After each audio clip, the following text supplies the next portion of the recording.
제가 어제 중앙일보가 보도하고 있는 대선 자금을 이중으로 보전받는 문제, 그리고 그걸 갖다가 물 쓰듯이 써대고, 그리고 대선이 끝난 뒤에 각 정당이 수백억씩 재산이 늘어난 문제, 이거 정말로 문제다. 그리고 더더욱이 문제는요, 자, 잘못된 관행은 그렇다 칩시다. 이 돈을 쓰는 과정에서 수의 계약과 불투명한 지출, 또 선거하고 관련 없는 용도에도 물 쓰듯이 쓰고 있다는 겁니다. 어제 제가 하나 예를 들었잖아요. 문재인 후보가 유세 차량을 전국에 310대 운영했는데 22일 동안 선거기간 1톤 트럭 비용이 3,726만원, 2.5톤이 4,726만원, 5톤 트럭이 8,956만원. 그래서 3톤 트럭을 하루에 얼마냐고 계산해 보니까 170만원이 나옵니다. 이 트럭 한 대에 170만원이면 제가 어제 이야기를 하지 않았습니까? 새 차가 천한 6,700만원이면 살 거고, 중고는 한 500만원, 600만원, 700만원 하면 사는데, 그러면 중고차 하나 썼다가 다시 팔면 되지. 이걸 갖다가 설치비가 좀 들어간다 하더라도 한 대당 이런 식으로 주고 쓰면 되냐 해서 제가 다시 한번 확인을 해봤습니다. 세종류 트럭 310대를 운영한 결과가 111억 7,844만원이 나왔다. 그러니까 한 대가 3,726억이고 1톤 트럭을 100대를 썼다 하면 37억이고 얼추 맞잖아요. 저 이게 1톤 트럭 전체가 3,700인가 혹시 우려스러워서 오늘 또 확인을 해봤습니다. 그러니까 1톤 트럭을 100대를 썼다고 해야 37억밖에 안 되는 거고, 1톤 트럭을 200대를 썼다고 해야 선거기간 내내 74억인 겁니다. 그러니까 이 돈이 얼추 맞지요. 대부분은 1톤 트럭이고 이제 2.5톤이나 5톤은 몇 대밖에 안 되니까, 그러니까 이 계산이 맞다라는 겁니다. 그러니까 1톤 트럭 하루에 170만원이라는 계산이 맞다라는 거죠. 그런데 여기에 선관위가 이야기한 게 있습니다. 선관위는요, 이렇게 선거 비용을 달라 한다고 다 주는 게 아니라 각 품목의 전체 가격을 평균해서 산정한 금액으로 준다라는데요. 그거는 이제 어떤 게 있는가 하면 이 현수막이라든지 1톤 트럭 유세차량 1일 임차료로 16만 4천원으로 계산한다는 겁니다. 그럼 170만원과 16만 4천원이면 10배가 넘는 차인데요. 어떻게 선관위는 이렇게 15개의 가격을 정해놓은 통상 거래 가격이 있는 부분은 그렇게 이상은 보존해 주지 않고, 남은 그런 게 없는 부분은 영수증 끊어서 제출하는 대로 보존을 해준다는데, 이렇게 보존이 되느냐? 아마 이랬을 겁니다. 트럭 자체로는 16만 얼마인데 트럭에 확성기 싣고 트럭에 뭐 붙이고 트럭에 무슨 LED 영상 했으니까 그렇게 늘어났다고 이제 이러면서 그걸 확 올렸겠죠. 그렇다 하더라도 한 대에 하루 170만원이라면 이게 말이 되는 겁니까? 우리가 이럴 때 생각해 보는 게 뭡니까? 잘 빼먹었겠네, 이런 거 아닙니까? 자, 여기서 제가 하나 의문이에요. 이런 거대한 보도가 터졌으면 대한민국의 정의를 지향한다라는 참여연대, 경실련, 이런 단체들이 즉각 새 정당에 대해서 고발에 들어가야 되는 거 아닙니까? 그런데요, 좌우에 저들 나름대로는 정의를 실현한다라는 어떤 시민사회단체도 이들에 대해서 고발을 하는 데가 한 군데도 없습니다. 왜? 자유한국당 아니면 민주당, 국민의당에 다 걸쳐있기 때문에 평소 다 동지고 친구인 사람들을 이걸 갖고 고발을 해서 힘 있는 사람들의 눈에 날 이유가 없어서 참여연대나 경실련도 입을 쳐닫고 있는 거 아니겠습니까? 온갖 일로 다 최순실 사태나 이럴 때 고발에 앞장서는 사람들이 왜 여기에 대해서 침묵을 지키고 있는지 저는 이야기가 좀 필요하다고 생각합니다. 추가 폭로된 내용을 보면요, 이 사람들이 대선 때 총 수의 계약한 비용이 171억에 해당된다고 합니다. 자, 이런 비용은요, 수의계약에도 선관위가 돈 다 보존해주고 이렇게 하면 당내에서는 대선 후보와 관련된 이런 부분에 이의 제기를 하거나 문제를 터뜨릴 사람 하나도 없겠죠. 이래서 떨어져도 좋으니까 대통령 선거 떨어질 줄 알면서 적어도 의원이 한 20명 이상 있고 15% 이상 득표할 만한 당에는 길을 쓰고 대통령 후보를 빼먹으려고 하는 겁니다. 이러면서 돈 다 빼먹는 거지요. 참고로 대선 때 문재인 후보는 문자 메시지 한 개당 28원, 홍준표는 24원, 안철수는 26원을 발송했는데요. 문재인 후보는 1375만 통, 홍준표는 3669만 통, 안철수는 6796만 통을 보냈고, 이 문자 메시지 한 통당 아까 말한 대로 20원대의 돈이 들어간 겁니다. 자, 발송 업체를 통해 보내는 비용은 다 국민 세금으로 나가는데요. 문 후보는 이 회사에 3억 8,500만 원을 줬고 문자 메시지 발송에, 홍 후보는 8억 8,500만 원, 안철수는 17억 7,900만 원을 문자 메시지로 국민 세금을 날렸습니다. 자, 정부에서 하는 모든 계약은 2천만 원이 넘으면 조달청이 최저가 입찰을 하는데 세금을 낭비를 줄이기 위해서죠. 그런데 이 정당들은요, 민주당이 24개 업체와 27억 원을 수의계약, 한국당은 21개 업체와 113억을 수의계약, 국민의당은 24개 업체와 31억을 수의계약했다는 겁니다. 그래서 새 후보 소속 정당이 수의계약한 금액이 69개 업체에 171억이라는 겁니다.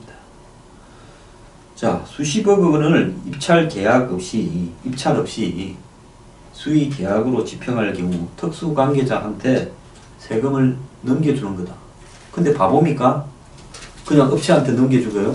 그렇게 계약해주고 업체로부터 받은 돈의 일부를 킥백 되돌려 받기 위해서 이 짓거리 하지, 그냥 특정 업체에 키워주려고 하겠습니까? 그렇다면 그 업체는 저거 마누라가 하거나 자식이 하거나 자식 친구가 하거나 사돈이 하거나 형제간이 하거나 그렇겠죠. 문재인 후보가 대선 때 펀드 모집을 해서 국민펀드 1시간 만에 329억 8천만 원을 모았다고 합니다. 그리고 당선되고 난 다음에 7월 19일 이자까지 붙여서 이 펀드를 다 상환했다는데요. 펀드 금액 중에 실제 선거에 쓰인 돈은 얼마일까 하는 부분에서 회계 보고서를 통해서는 알아낼 방법이 없다고 합니다. 정당의 선거 자금에 대한 수입과 지출 계정이 연계되어 있지 않고 분리되어 있어서 각각 다른 저수지에서 길어온 물을 하나의 물동이에 섞어 놓은 것과 비슷하다는 것이 정당의 회계 보고서라는 겁니다. 보통 보면 기업이면, 가정이면 수입이 있고 그 돈에서 또 지출하는데, 정당은 수입은 수입대로 이렇게 하고 지출은 지출대로 하고, 이걸 분리시켜 놓고 필요할 때마다 이 연결을 분리된 채 한다는 겁니다. 그러다 보니 대선 과정에 대한 별도 재무제표가 없어 수입과 지출 구조 파악이 원천적으로 불가능하고 손익 계산도 할 수 없게 되어 있다. 그래서 회계사들은 분식 회계라고 이야기를 한다라는 겁니다. 정당의 회계 보고서상의 수입 계정은 선거보조금, 경상보조금, 당비, 기타금, 차입금, 후원금 등 10개라는 건데요. 지출 계정은 선거보조금하고 선거보조금 외 2가지밖에 없다라는 겁니다. 그리고 선거 비용으로 지출한 내역은 수입 계정과 연계되지가 않는다는 겁니다. 수입 항목은 10건데 그 10개 중에 선거 보조금만 빼고 나머지 9개는 구분이 없이 통합을 해서 그냥 지출 내역으로 잡힌다는 겁니다. 그래서 유권자들이 낸 후원금이, 정당의 수입 중에 후원금이 있죠. 문자 메시지를 보내는 데 쓰였는지, 당의 인건 비례에 쓰였는지, 어디에 쓰였는지 알 수가 없다라는 거고요. 국민 세금으로 반환해주는 선거 보조금이나 당비도 마찬가지라는 겁니다. 정당이 선거 비용으로 지출했다는 돈에 대해서는 출처와 상관없이 그냥 보전 비용 안에서는 줘버리니까요. 그래서 이 분석에 참여한 회계사는 정부나 기업은 수입 항목별로 예산을 편성하고 집행한다. 각각 세분대 칸막이가 있어라. 어떤 부분에 어디에 써야 되는 게 얼마라 해서 그 돈은 정부에서 자 이번에 농림부 같으면 닭에 대해서 환경을 지원하는 데 쓰라면 딱 거기에 들어온 돈 10억은 거기에만 쓰게 돼 있고 남은 거는 다 썼으면 다 썼다 이렇게 돼 있는데 그런 게 전혀 없다라는 거죠.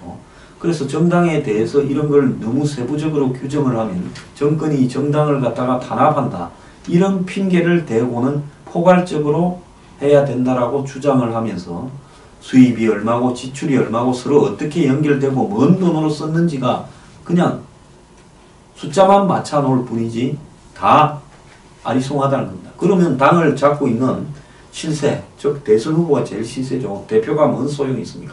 대표도 이 자기 카드 받아서 쓰는 사람. 지 마음대로 선거 때 돈 쓰고 그걸 빼돌려도요. 그런 부분에 대해서 폭로하거나 항의하는 이야기가 여태까지 대한민국 정치사에 단 한 번도 나오지 않았습니다.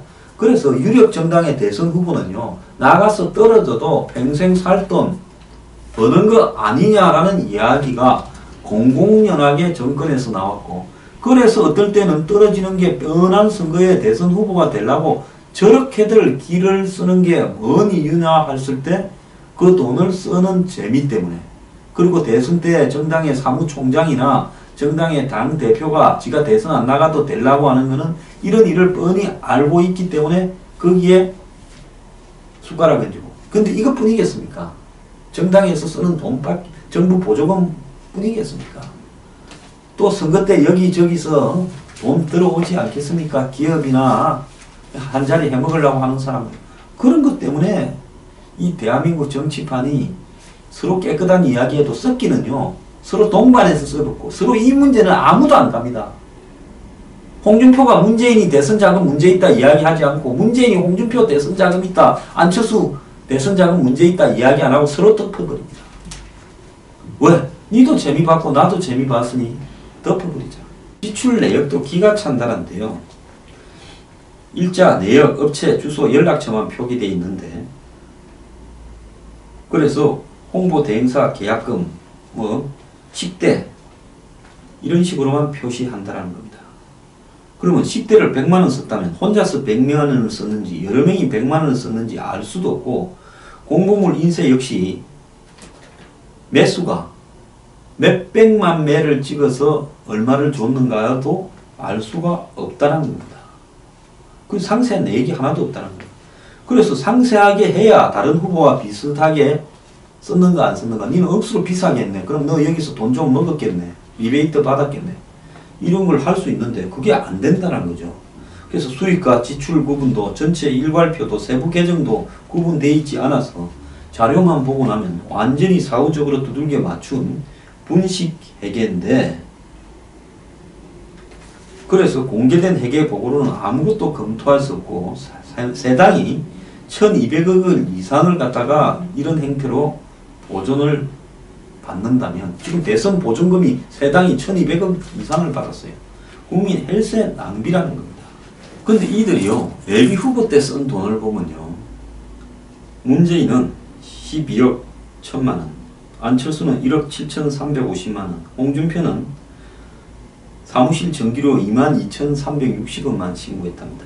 왜 이러냐 선관위가 예비 후보자 선거 비용은 보존해주지 않기 때문에 그렇기 때문에 이 예비 후보 시절의 선거 비용은 어차피 보존도 안 하는 거 그냥 대충 신고해라 해놓고 나중에 되고 나면 본선거서 빼먹자 그걸로 이렇게 때우면 된다 이런 식인 거죠.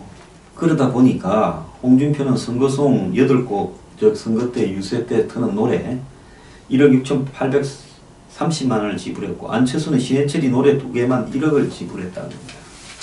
이러다 보니까 더불어민주당은 수의계약 27억, 자유한국당은 113억, 국민의당은 31억을 수의계약을 했는데요.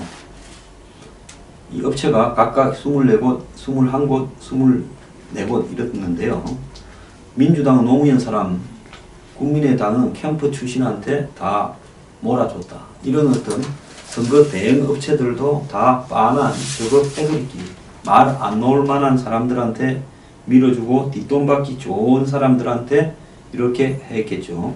수의계약은 특수관계인에게 유리하다. 실제로 더불어민주당 수의계약을 맺고 대선 여론조사를 실시한 회사 간부는 노무현 정권에서 3년간 여론조사를 담당했고 5억 원대 선거용품을 계약을 체결한 회사는 당에서 2012년부터 선거용 소품 제작 공급을 당에 계속 해온 사람이고 자유한국당과 20억 공고물 계약을 체결한 회사 대표는 이 팟캐스트 명품수다의 패널로 출연한 적이 있는데 이 명품수다는 보수 진영에서 이 나는 꼼수다 대안으로 만드는 프로그램이고 국민의당과 온라인 컨텐츠 계약을 한 회사는 대표는 안철수 캠프의 팀장으로 한 사람들이라는 겁니다.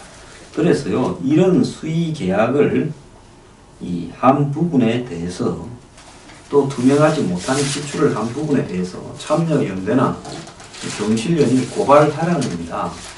자, 선거 끝난 뒤에 정당이 재산이 2배로 늘어버리고 수백억씩 늘고 이게 있을 수 있는 겁니까? 정당만 재산 늘었겠어요? 이래 수의 계약을 하고 난 다음에 그 업체로부터 리베이트 받아서 대선 후보들이나 정당의 고위 관계자들이 다 돈을 챙기지 않았겠습니까? 자, 이런 부분에 대한 의혹을 누군가는 밝혀야 되고 또 정부가 선거 보조금을 줘놓고 나중에 다시 보전을 왜 해줍니까? 그럼 빼야죠. 선거 보조금 준 거는요. 그렇지 않습니까? 그래서 이런 식으로 이중적으로 돈을 주면서 혈세를 낭비하고 정당이라 해가지고 아무도 문제를 제기하지 않고 있고 서로가 각자 꾸리니까 덮어버리고 이런 식으로 하면 안 되는 거 아니겠습니까? 한국의 양심적인 시민단체 다 어디 갔어요?